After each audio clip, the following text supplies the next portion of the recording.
Shine.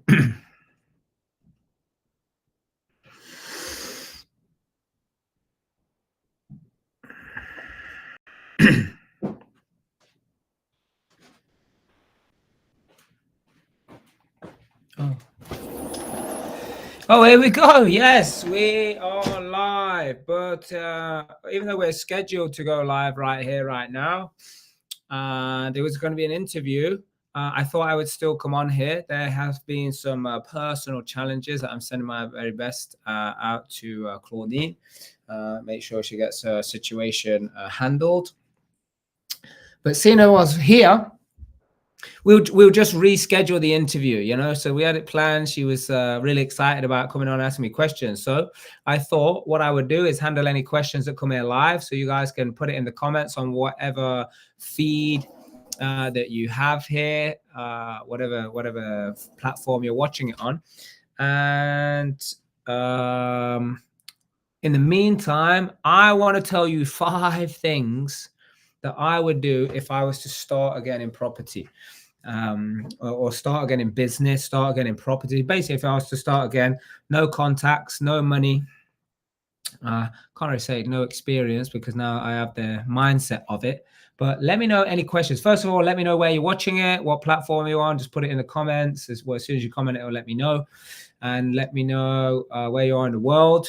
Yeah, where you are in the world and what you want to get out of this. Yeah, like if you was going to hear what it is that we can do. And now I've got the whole session to myself, yeah, as well. What I could also do is make sure I give away some sick gifts. Yeah, some sick gifts. So at the end of this, for the people who qualify, so you need to share it and let me know you shared it on whether you watch it on YouTube, LinkedIn, or Facebook, whichever platform or page you're watching it on. And then also tag at least 10 people. Yeah, at least 10 people. Yes, from Luxembourg, new to the real life tribe. Yeah, we're excited to see your success. Yeah, so you guys can ask me questions along, but I'm going to tell you what I would do. 5 different things that I would do if I was to start again. For those people joining, expecting me to be interviewed by Claudine, there's just some personal situation going on that I hope that she gets sorted very quickly, pronto. But in the meantime, you guys can ask me questions from whatever platform you're on.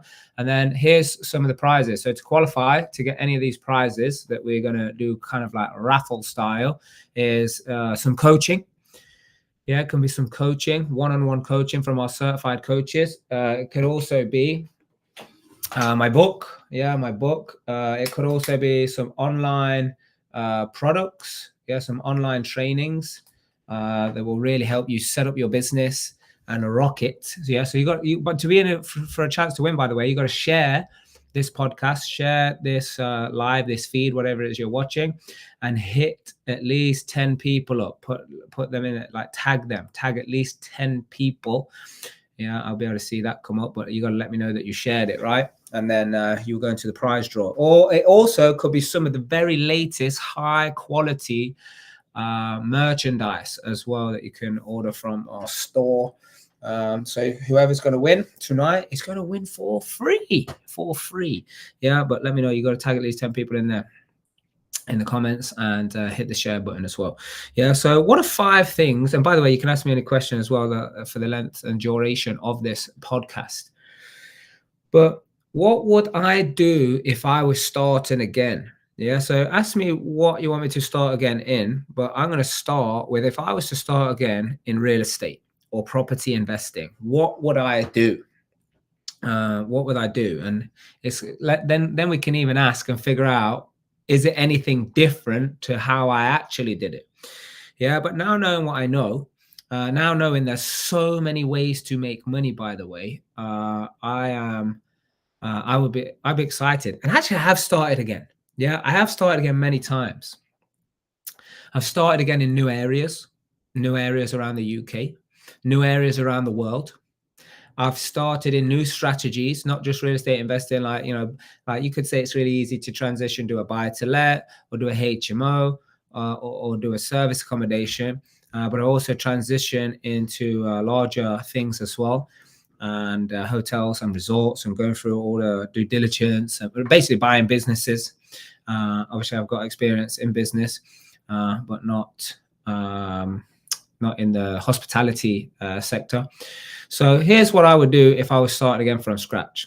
The first thing, but let's say I'm totally broke, got no money, and I need to figure it out. Let's say I've just been sacked or been made redundant, or I don't like my job. I want to give you the advice and relate to as many people who might say, listen, my back's against the wall. I want to create a new life. If I was starting going to create a new life, how and what would I do? Yeah. So the first thing that I would do is get really stuck in to finding deals. I would build relationships with agents. I'd get myself known as the action taker, the go-to person who can move quickly. Yeah. So then I would do two things. The first thing I would do is I would get out there into the property investment industry, networking. Yeah. I would make sure I'm getting to a network, and I would make sure I fully understand what it is that people want. For example, people may just want a deal to invest in and get a fixed return. Yeah, I actually was able to get hold of someone at the weekend who wants exactly that. But some people, they may want to invest in the deals themselves. Now, let me know if anybody's watching this, by the way. Like, what are you looking for? Are you looking for a hands-off investment just to get a return on your money? Are you looking for some equity? So like you want to joint venture with someone, but only put the money in and they do the rest of the work? Do you want to take on the deal yourself, like, to purchase a deal, run the whole project yourself? Or are you also looking for someone to run the project? So I would get into the investment networks. There's plenty of them out there. There's loads of them on Facebook. I can get into the live arena as well. I don't have to go very far or online. It wouldn't be so difficult to find out. So I start building my network of agents. So I'm going to find the deals on one side, and then I'm going to find what everybody else wants. Yeah. And then I'm going to start matching people up. This way, I can start making a few £1,000s from deal sourcing if my back was against the wall and this is what I needed to do. But at the same time, I would start raising money. There's so many different ways you can raise money. I can raise money from credit cards, massive, easy way to get it. Yeah, credit. But let's say I got bad credit. Can I get some loans? Yeah, there's some people out there that would give me loans. Yeah, and the worse your credit is, yes, the higher percentage they're going to charge you. But imagine they charge you 10%, 15%, 20%. Imagine they charge you 20%. All I need to do is go out and find a deal that's going to make me 40%, 60%, 100%. And by the way, already on this phone, it wouldn't take me long to get hold of a deal, which I already got some, by the way, 4 deals, which they're either just under 100% or some of them are over 100% ROI. Now, if you don't fully understand that ROI, basically it's like the return on investment. So basically, let's say if I invest 10,000 into a deal, more than likely that would be like a rent-to-rent deal or a rent-to-SA deal, then a rent-to-service accommodation. Then within that year, if it's going to generate me £10,000 net cash flow, basically that's 100% ROI, because it's going to give me the money back. Yeah, so some of them, so basically I would get that rolling as well. So not only would I source some deals, make a few £1,000s, but I would also want to start getting some cash flow with some high returns. So I'll borrow as much money as I can get my hands on, whether that be through joint venture partners, whether that be through credit cards, whether that be even through personal loans. If I had a house that I was living in, that I owned, I would also look to remortgage that. Now, some people get scared about that. They're like, oh yeah, but like the interest rates are going to be a lot higher. Yeah, but the calculation you've got to do is how much money can I get out of the property? Yes, my payment will increase, but how much money? Because some people I speak to a lot, and many of them can get over £100,000 out of their house. They've got more than £100,000 equity. So if you're going to pull £100,000 out, yes, it's going to add £100,000 to your mortgage. But what can I do with that? Because if I can go and put that in multiple deals, I could go and probably put that in 5, 10 deals. Maybe I'll put it in 4 deals. Depending on how I want to structure or what kind of deals I want to go into and how quickly I need the money. If I need money quickly, let me know on here if there's anybody who needs money quickly, because then I'll go down that route. Yeah, because there's 3 major ways. Yeah, one is quick wins. And that would be deal sourcing. That could be rent to rent, any type of rent to rent, whether it's rent to HMO, rent to service accommodation. And then there's also like doing project management. So if I'm going to be out in the field and doing it and building a team anyway, then I definitely would source deals to people. And then where I could also is manage their project.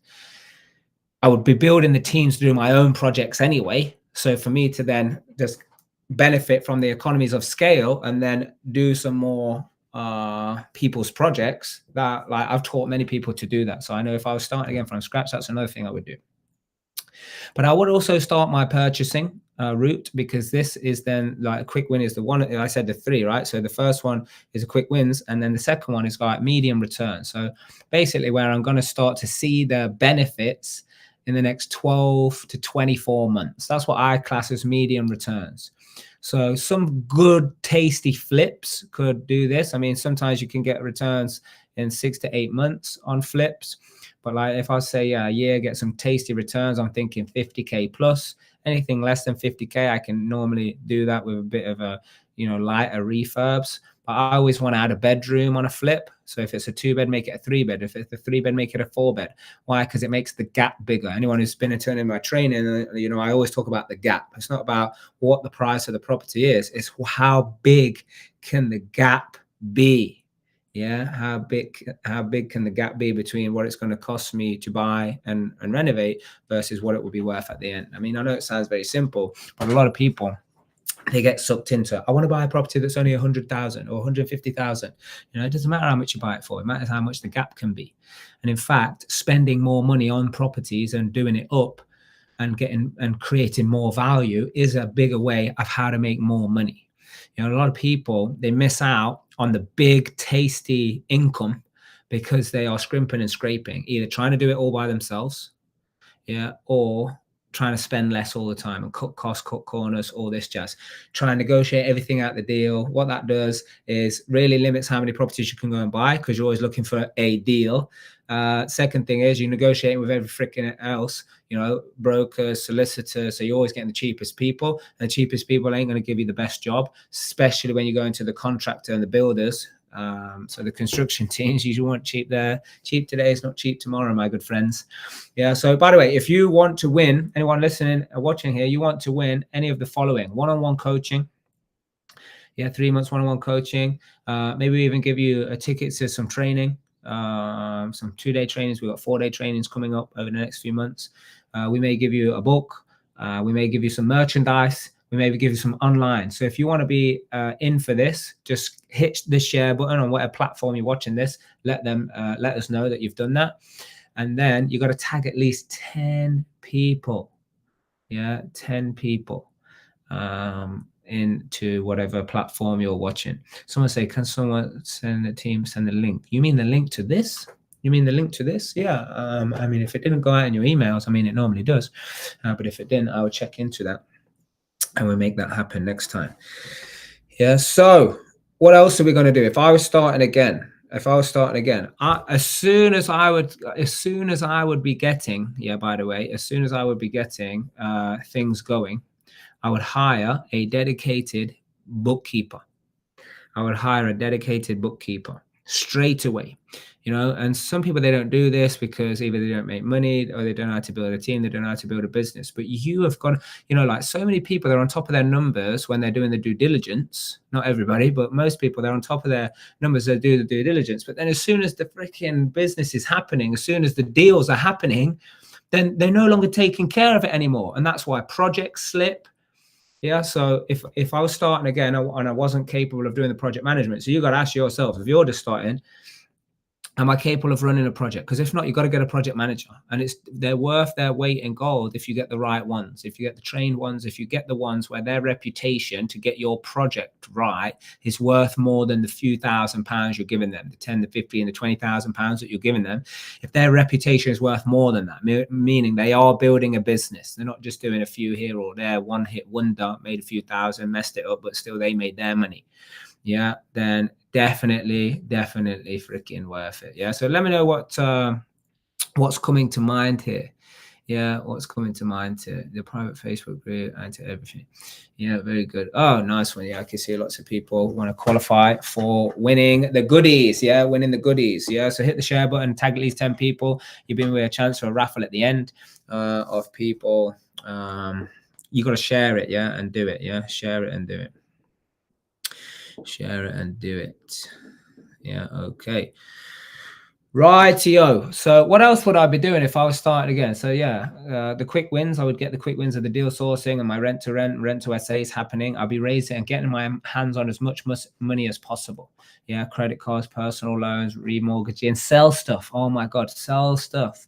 You know, like if I own my car cash, I would sell my car and get one back on lease, you know, with a couple or few £100 a month. To then use that cash, because imagine if I can sell it for like even £10,000, but now I can invest that money and start getting a return on a rent to service accommodation, which by the way, a lot of the deals, like the last 5, 6, 7 deals, is £800 minimum on a 70% occupancy minimum. Some of them are 1,500. Yeah, and some of them, if they get block bookings and all the rest of it, they, you know, like they can work out even more. And if you get them in the right areas and you deliver the right product to the right clientele, then even better when you match all those things up. Yeah. But it's also about hedging. I don't want to just do one deal. You know, if I'm starting, I mean, I didn't do one deal when I first started anyway, but like if I was to start again, I would definitely be pushing many deals. Why? Because I need deals that give me money quickly. Yeah, like I would source them, project manage them, and then I would get some rent to essays and so on. Yeah, I would also be building the median returns. So I'd want to get, and by the way, you do it like, you don't start them all at the same time. You know, I get them through the first phase, which is the buying, the raising the money, the exchanging, the completion, and get that going phase 1. And then my next one is going to be starting the process of finding, funding it, exchanging, completing. By the time the first one gets to phase 2, then my next project is in phase 1. Yeah, so these are like the buy and sell or the buy and hold strategies that I would be doing. And then I would be getting the third project and so on. And as they all embark through the different phases, and some people say, well, that's a lot of work, Mark. Why would you want to do that? Oh my God, it's a lot to deal with. I tell you something, this is a big misunderstood thing. You know, if you go from step 1, 2, 3, 4, 5, 6, 7, 8, 9, 10 on one project, and then you're like, okay, that's good. We got that right. Let's go to the next one. Well, most time you get it wrong. And then you're scarred anyway. And now you're scared to start the next one. But now you've got to go back to step 1. Well, you kind of forgot what you did then because it's been months. Yeah. And so it's always then like a difficult learning process again. Yeah. So what I actually like, this is what I did when I started. And then, you know, if I'm going to start again, I want to do the same, is make sure that I start, you know, step 1. And get it to step 2, and then get the next one at step 1, because step 1 is fresh in my mind. You know, exchanging, completing, dealing with brokers, the banks, you know, the questions, the solicitors, the agents, the vendors. Yeah, and then get the next one to stage 3, and then the second one to stage 2, and then let's get another one going on stage 1, because now that's 3 times I've done step 1 in quick succession, and I'm getting quicker at it and I'm getting better at it. So people say, oh, you know, it's taking more time. Well, actually, I'm benefiting from economy of scale. Does this make sense? Let me know if this is adding value to you. Let me know in the comments. Yeah, because for sure, one of the biggest things that is a killer of success is when people don't listen. Yeah, is when people don't think, well, let me have a tried and tested framework from somebody that is not just made it work for themselves, is actually making it work for others. Because just because you can do it for yourself, that doesn't mean. Yeah, well done, Kat. Yeah, nice one. Yeah, so definitely this is what you got to do, but then you got to have the nice systems, and it doesn't have to be complicated systems, man. Like I did at one point, we were running 14 different projects, and I thought, you know, to get on top of this, I started with Zoho. Started using software called Zoho. It cost me like $1,600 or pounds, can't remember which one it was, for the year. And it had like Gantt charts, you know, so everything showed up on all the different, like we could select the projects and they would all start showing up, so we could make sure teams were moving on to the right phases. And it still didn't freaking work. So now, after all the reiterations, I'm back into Google Sheets. Yeah, with different tabs for different projects and different phases to make sure I know what's in each phase and how much I should pay until it's done. Yeah, and anytime, because I'll give you the truth now, I haven't always ran every single project like that. Yeah, when I got complacent and I wasn't tracking it, that is when the freaking problems show up. That's when the problems show up. So keeping it easy, keeping it very basic of what are the items that are under phase 1, phase 2, phase 3, and how much is that worth, and so on. And it's even better. And I tell you what I would do differently. And actually, if I start again, this is what I would do, because I didn't do this when I first started out, is I would leverage more money from the banks. Because even though we raise a lot of private finance, joint venture finance, and all the rest of it, we actually then use that to put deposits down for houses, borrow the money from the bank just for the purchase of the house, and then use investor finance for the build. But now I know that actually, if I was to start again, I would borrow the money for the build from the bank as well, because then all that private finance that I can go out there and borrow, I can use it for the next deposits, yeah, for the next projects and the next houses. Yeah. And also what I would do from very early on is I would make sure that I am benefiting from working with the government. Yeah, because this is one thing I never even took into consideration. Yeah, and you can do this. Like, I mean, it was kind of obvious that HMOs are only charged at 5% VAT. So all of our costs and all the rest of it, you know, to do with the project, we were kind of getting 15% discount versus when we do a flip. New builds, yeah, 20%. 20% VAT, zero for new builds. So like, it's just exempt. Yeah. So again, being incentivized to do so. Doing commercial properties, which, by the way, service accommodation comes under that, social housing comes under that. They give us capital allowances. Yeah, for doing crazy ass projects, which again, people would stay away from, but projects outside of the norm where we have to do research to figure out how to fix these things and do out of textbook. You know what I mean? Yeah. You can now also apply for research and development loans, like not loans, research and development kind of rebate. Yeah. So, hey, listen, reach out if you want help. I'll help you with this, in the tribe, out the tribe, whatever. You know, obviously I help a lot of the real life tribe and we do a lot of things, but anybody who wants help on this, reach out to me. I will make sure I point you in the right direction so you can do this. Because there's nothing better, I think, than a bunch of entrepreneurs coming together, all rooting for each other, wanting each other to win. I mean, that's the culture, yeah, that we built within the real life tribe. But like, you know, and obviously not everybody has that benefit. I mean, they can, but not everyone we want, you know, because not everyone have high levels of integrity or high standards. Yeah. And that's why not everyone can handle our training, because we are so vigorous with, you know, like getting results. You know, we ain't messing around. Yeah. Let me know if anyone's been anyone listening or hearing to this, you've been to the trainings. Let me know what it was like for you. Was it just a walk in the park? Was it easy peasy? Was it, you know, pushing your buttons? Did it help you shift or what? Yeah, let people know in the comments. Yeah, so that's another thing I would be doing, is all the government incentives. And another thing, if I was starting again, although, you know, again, I did kind of get this a few years into when I was doing it before, is you got to see, where are the grants and where are the loans, again, that councils and governments and certain associations are giving out? Yeah, because sometimes thousands and thousands and thousands of pounds for regeneration or empty homes, or you know, like what's it called, like deprived areas, where things need to be brought back up to the standard, because if not, it causes the government more problem. You know, especially if they're empty homes can cause a problem. So they put budget aside to want to help people. Some of these things can be freaking free, you know, free money, like the 0% interest. And some of them, they can be grants. So they're not even loans. They're just grants. They're given. Yeah, given. In fact, someone at our training a couple of months ago, it wasn't the last one we just did, a couple of months ago, They got a grant. I can't remember if it was 16,000. You basically got given 16,000. Can you imagine you come to a training event, you're just starting out in property, and all of a sudden you get given £16,000 to go towards a project in a certain area? Yeah, this is the kind of thing that happens. Yeah, this is yeah. Yeah, good.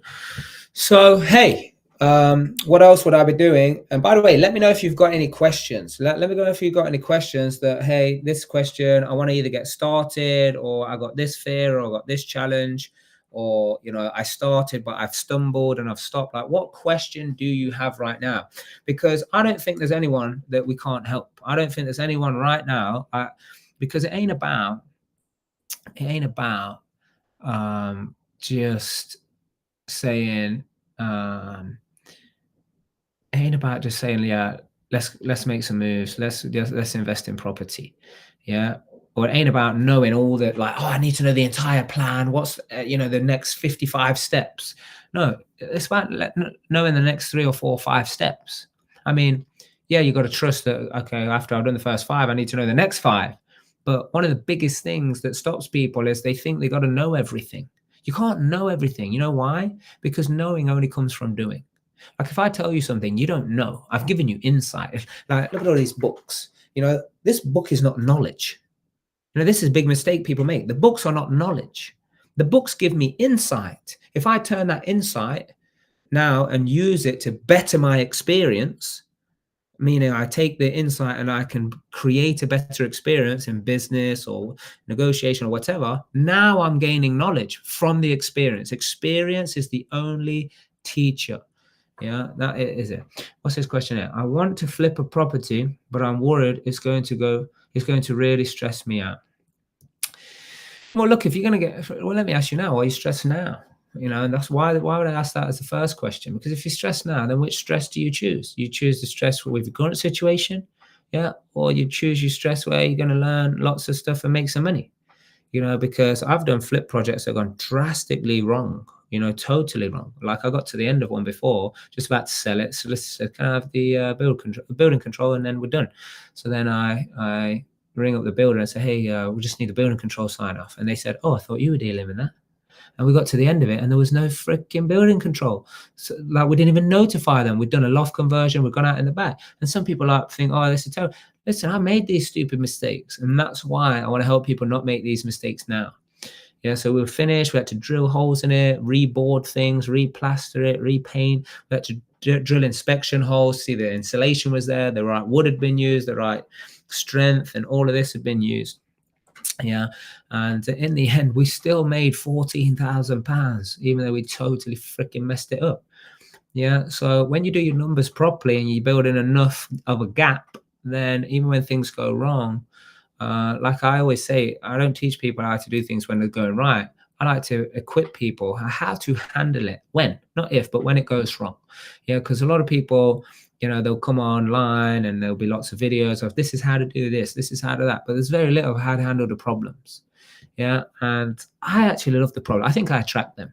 You know, because I think I love them, I think I attract them. Or maybe they just happen to everyone. What do you think? Let me know in the comments. Do the problems just happen to everyone, or is it only certain people that attract them? But Kat, what you're asking is, you know, you want to do a flip property. Listen, just work your numbers out properly.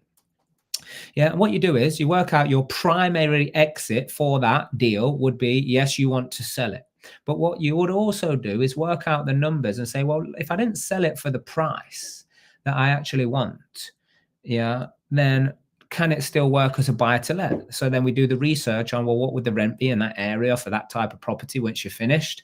And if I was to refinance it, what would the mortgage be? And can I make sure that I'm making profit once a management agent has took their little slice as well?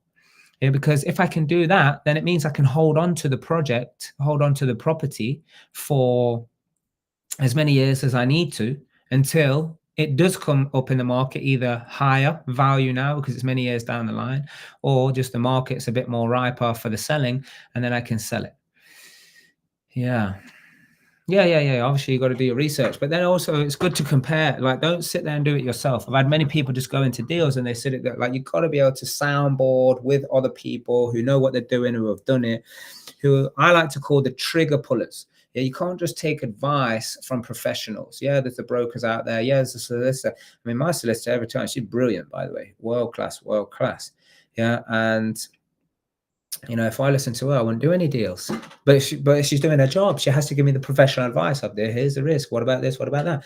Yeah. But when I want to do deals, yeah, when I want to pull the trigger, then I go to my mentors, I go to my coaches, I go to my colleague, my associates that pull the trigger themselves, that have done multi-million pound deals themselves. Well, how can I ask someone who's never done a multi-million pound deal whether I should pull the trigger or not, or whether this is a good deal? Yeah, it doesn't make any sense, does it? So you got to make sure you're around trigger pullers. Yeah, so I hope that makes sense, everyone. Yeah. Do you do the research for different strategies in advance? Just in case one strategy? Yeah, absolutely. A minimum of 2 exits. I mean, you're going to be coming to our training in April, I believe. Are you coming in April? I mean, definitely coming to one in May, I hope. Yeah, but in April, I'm going to show you exactly how to do it. I'm going to show you exactly how to do it. Yeah, exact numbers and all the rest of it. So yeah, for sure. Like if I'm doing a flip, I work out primarily, yep, okay, that's if it's a flip. But if it's not, does it still work as a buy to let? Yeah. Or one time, we were doing a flip. I was actually doing it. I already started the purchase process, and we changed the strategy halfway through. And actually, rather than getting the work done to be a flip and make it a house, we made it into 5 units. Yeah, that we rented out per room, and I refinanced it, pulled the money out, paid the investor back that way, and I've still got that house even today. And that was many, many years ago. So I've changed it halfway through. Yeah, halfway through the project. No, I wasn't halfway through the project, but we were going through the purchase, and then we switched strategy before we started the work. So that's even happened before. I've even built a new house before that we wanted to sell as a flip, and then we had to retain that. And even today, I've still got it. And that was, 3-4 years ago, and I had to retain it. But again, we took the money out on the refinance, and we got the money working for us. This is the thing. Yeah, not only, so I think I'll give you 4 major ways what I would do if I started again. And here's the 5th one, yeah, which is repositioning. I would get into repositioning much quicker. It took me a few years to realize, hey, I was hearing like Grant Cardone, don't sell anything, don't sell anything, don't sell anything. Yeah, but what I didn't realize is repositioning is absolutely gold. Got to get rid of low performing, but like if I'm getting a return on investment for whatever happens around 10, 15, 20%, some people might be happy with that because the bank doesn't give them anything. And people will invest with us. And by the way, if you want to invest with us and in my business, my team, then, reach out to me privately, and we can see, what are your credentials. We'll see what your credentials are to see, if it's the right fit.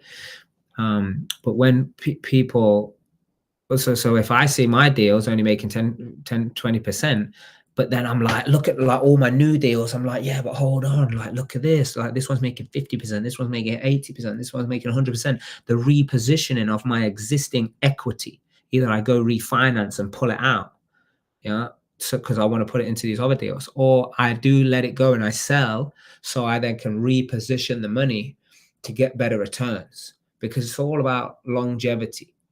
Yeah, it's all about like, how can it last me years upon years upon years, giving me cash flow every single month. Cash flow. Like some people say, oh, cash, I want to make 10 grand a month. You don't want to make 10 grand a month, yeah, unless it's on autopilot. That's what I class passive income as, autopilot. I didn't say no pilot, I said autopilot. Yeah, autopilot being like, I've got to run reports on it. I've got to have people managing them. I've got to have, an overview of what is happening, what is going into the bank, what is going out the bank, what profit is left, how is the business running, what are the accounts basically at the end of every financial year, and make sure everything is running efficiently and effectively and doing what it's supposed to do. Yeah, which is raise the standard of living, providing luxury, secure accommodation. That's what the mission for basically for my property, I call it the normal real estate side of my businesses. Yeah.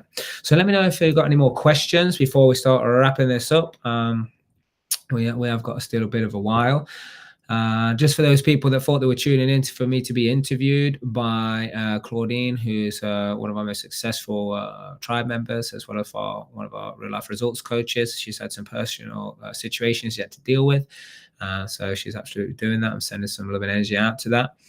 And but I thought I would just come on here anyway. I had it scheduled, and I thought I would just come and add as much value as I possibly can. So let me know if you do have any questions. We will be rescheduling the interview between me and Claudine, so you will still get to see that at some point down the line.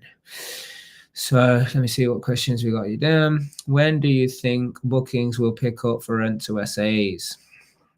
Yeah, so it is about nowish. Obviously we've got the Easter holidays and some other holidays coming up, half terms, this kind of thing. That's when the families are going to start to travel, and people have had their rest after the Christmas and the New Year. So that's going to start to happen. But also one of the things is you've got to make sure you get the right, because I haven't always done this either, and obviously once I've took action, now I realize, like, okay, and this is where I might reposition some of my assets. I've actually just had a service accommodation that I owned, which was great because I got the capital allowances and all of the tax-free money that the government want to give me. But now, because of some changes with the permits for the parking, it's made it very difficult for like short stays people to get these permits, because it takes a while to get the permit. So by the time they got it, they're leaving. So it doesn't make sense. So I've actually turned it into a HMO. And I'm actually making more money now as a HMO because I used to give it to someone else who was doing the SA, so they were making the margin on it. But now it's back as a HMO, and all the rooms add up to more than what I was getting paid before. So that's another way of how to pivot. And reposition current assets. So hopefully that answers your question there, Kat. How do you construct a team? Yeah, so many, I know you just registered and you come in part of the tribe and stuff. So the 21-day property challenge will tell you exactly all the different components and the different players that you need in the team and that you need to start reaching out to. But here's a big mistake that people make. They start going out and they start speaking to everyone when they got nothing going on. Like the broker ain't interested, the solicitor ain't interested, the builders definitely ain't interested when you not got nothing to talk about. Like, well, they just say, come back to me when you got a deal. So the best thing to do is get the deal. So use the strategies to find the deal, whatever your strategy is that matches, hit your goals. And then once you go out there, and you've got a deal, now when you go to build your team, they're very interested, and then the timing is better. And you find more loyal these things, and obviously you get to see how they perform a lot quicker. But you also do want to go off recommendation. And if the golden bullet, if you ask me, is to work with someone whose reputation is worth more than the money you pay them. Does that make sense what I'm saying, guys, when I say that? To work with someone whose reputation is worth more than the money you pay them. For example, when people invest their money with me, my reputation is worth more than the money they're giving me. So it's a good deal for them because they're like, I can't mess up. So they're extra secure. Not only is it going into real estate and it's secure through that, but like I can't afford, your £200,000. My reputation is worth more than that. Like if someone's like, oh, this guy borrowed money, didn't give it me back, that's no good. It's no good for my real estate business. It wouldn't be any good for real life and the culture and the ethics and the morals.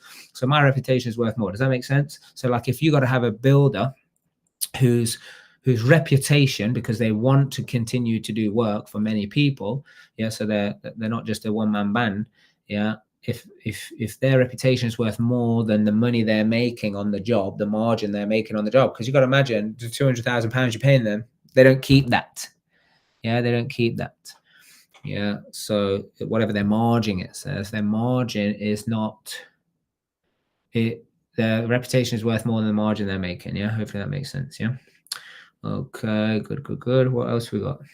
Can I rent a property I own to my company to run as an SA? Can I rent a property I own, so in your personal name, I'm guessing, to my company to run as an SA? Why would you need to do that is my question. You mean to get the money, the money that it generates in your company? Yeah, that's really interesting because you could do that, but what would the benefit be? Because then the company makes the money, the company has to pay you, but you could position it in a way where you just be very tax efficient. Be very tax efficient. But yeah, the first question would be, why would you want to do that? And I guess it would be something to do with efficiency.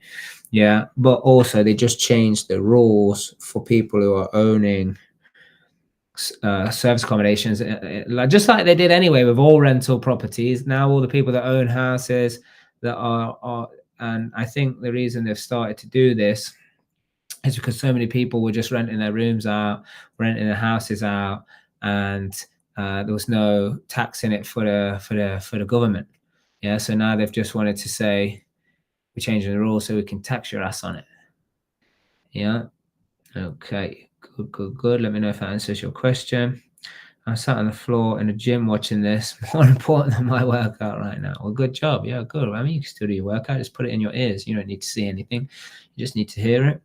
So makes sense. Yeah, good. Hey, butchers who are live. What are the compliance requirements for Rent to SA? So when you say compliance requirements, what do you mean? Yeah, because basically you're going to want to have a contract set out that says the terms, and unless you can tell me what requirements in particular you're after, but you need an agreement that clearly states the operation that you're doing, which is basically subletting. So then the compliances is, and a lot of people get caught out in this, especially in big buildings, that some of them don't even allow subletting. Yeah, so you got to make sure that that's there, and other people who have mortgages, yeah, you got to make sure that their mortgage allows it. So you're asking about anti-money laundering, is that what you're asking there?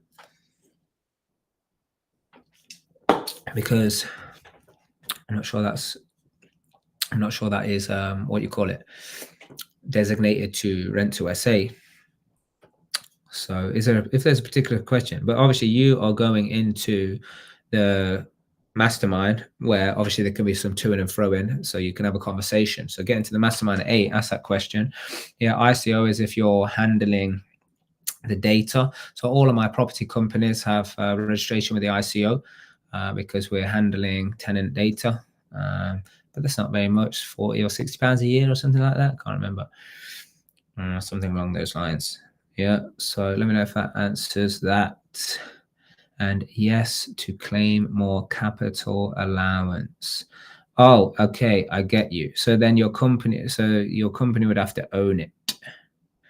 Your company would have to own it to be able to benefit from that. So like if you own it in your own name, but you're only just rent. You see, because if I do a Rent to SA, I can't claim the capital allowance. The person who owns the building can claim the capital allowance.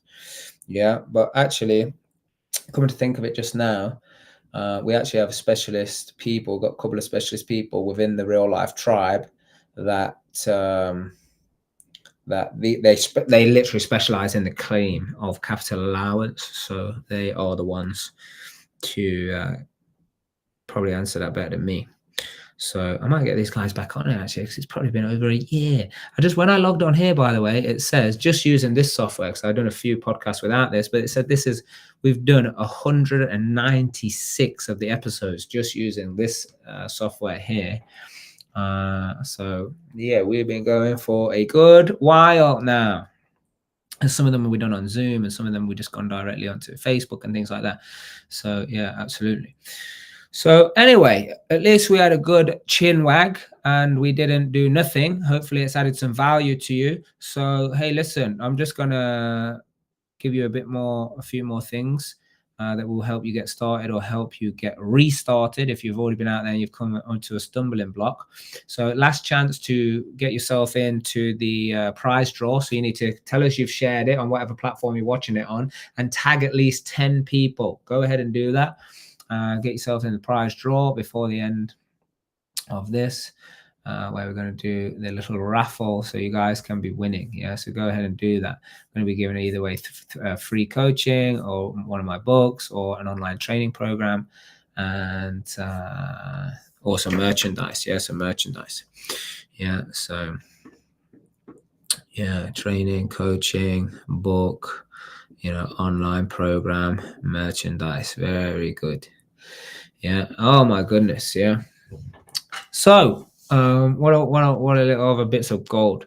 Yeah, the gold thing is as well, and people just don't listen to this advice over the years. I mean, some of the people that have become hugely successful, but you must keep investing in training.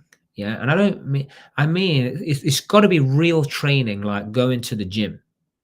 Yeah, like you don't just go to the gym and just look at the machine and be like, "Oh, that's a nice machine. Oh, yeah, that looks like it will work."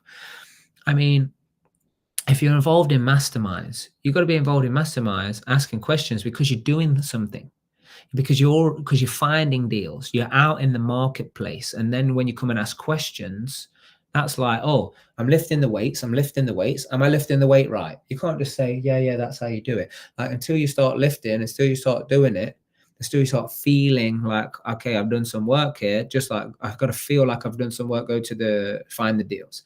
I've got to do some work. Like I've got to go and raise the finance. Yeah, like if you're not doing that, if you're not taking those actions, nothing that you say or ask or do has any freaking relevance. Like if you're just sitting there asking question after question, but you're not doing, like, the question's not related to what you're doing. Because if you ain't out there finding deals, if you're not out there raising finance, if you're not out there pulling teams together, yeah, if you're not out there, basically, like some people are like, "Oh, but I've messed up and all the rest of it." No, no, no, no. Listen, there's someone out there who would love to be in your position that they actually freaking messed up. Yeah, and I mess up all the time, by the way. I mess up all the time. Yeah. And that's how I learn, by the way. Yeah, just like having a PT. Like, what you're going to do? You're just going to sit there and have a conversation about what workout you should have? What? That's no good. Yeah, this is what big misunderstanding. And by the way, if people even listen to this now, they're still going to make the same mistake rather than get out there. Yeah, so get out there, and that's why on our programs, I mean, many of you names on there I can see, you guys have already been there. Like that's why we do the work there and then. And by the way, sometimes that's too much for people because they want to sit there and they're used to just sitting there with no pressure, like, oh, just listen, I'll just write it down. Yeah, yeah, yeah, good, good, good. I'll just do some networking. I mean, guys, even going to networking events is a waste of time unless you're doing anything. Unless you basically don't want to do anything because you're already free financially, physically, mentally, emotionally, spiritually, and you're just going out there for a chin wag. Which, if that was the case, then you'd be chin wagging at far better places than, you know, invest in little meetups with 20 people there. You're probably going there, sitting in the palaces, yeah, sitting in the mansions where they meet up, which no one hears about, yeah, because you're not invited to that. So unless that's the case, then if you aren't doing anything, even going to the networking places are useless and a waste of time for you. Yeah, because basically you want to be going there, number one, to advertise yourself that you are an action taker.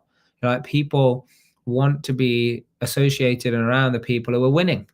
Yeah, and guess what? The people who are winning, they take action. There ain't no one winning who didn't take action. If you don't take action, you're not winning at nothing.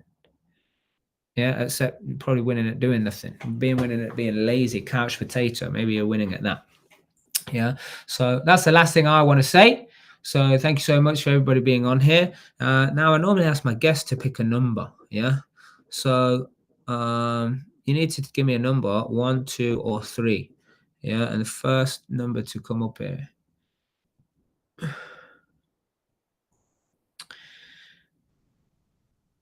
Yeah, give me a number, 1, 2, or 3. The first number to come up is what it's going to be. I normally ask my guests, you see, to do it live. So on every platform on here. So what is this? There's another question. You told me to sell my property. I mean, I don't think I would told you to sell your property. I may have gave you an example of an option that you have. I would never tell anyone to sell their property, but it was too attached. It took me almost a year to get my head around it, but now I'm ready to let go to get better things. Yeah.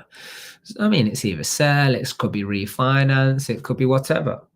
Yeah, but if like if you want to sell it and take the money and then buy another one in a company to then get the benefit of the 30% capital allowance and up to the 75% of that, then that would be it.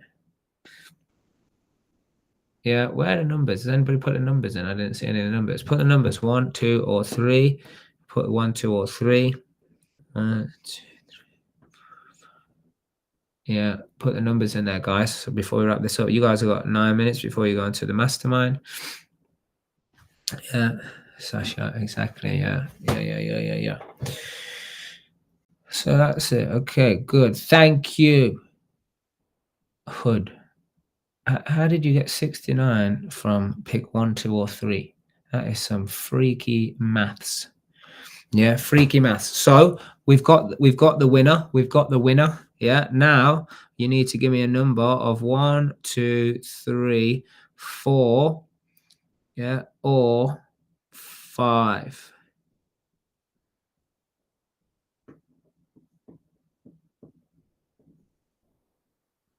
5. Tell me from now. Yeah, 1, 2, 3, 4, 5.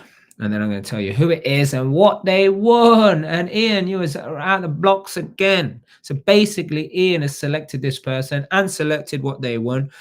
So the winner, you got to comment if you're still here. The winner is Dylan. Yeah, Dylan, are you here? Oh yeah, you must be here because you just commented 4. So just comment that you are here. Yeah, and number 5. Yeah, number 5 was the merchandise. Yeah, so Dylan, message the Mark Harvey Real Life Facebook page. Just put in #winner, and someone will get in touch with you, send you a link of our store, our online store, and you will be able to select what merchandise that you want to. Basically, most of it is you can wear it. Yeah, unless you want a coffee mug. Or what else do they do? Blankets, all this jazz. Yeah. Okay. So hopefully you got some value from that. At least we didn't boycott the thing just because we weren't going to show up. Hope Claudine is okay and she sorted her personal situation out. I trust that she will. And thank you. You guys have been amazing. Thank you for the questions. You gave a bit more content on top of the 5 things that I would do if I was starting again. So you got to remember, above all, no matter what you do, you must do the right thing for the right reason, because that is the only way to discover your true potential. Thank you very much. I'll see you next time.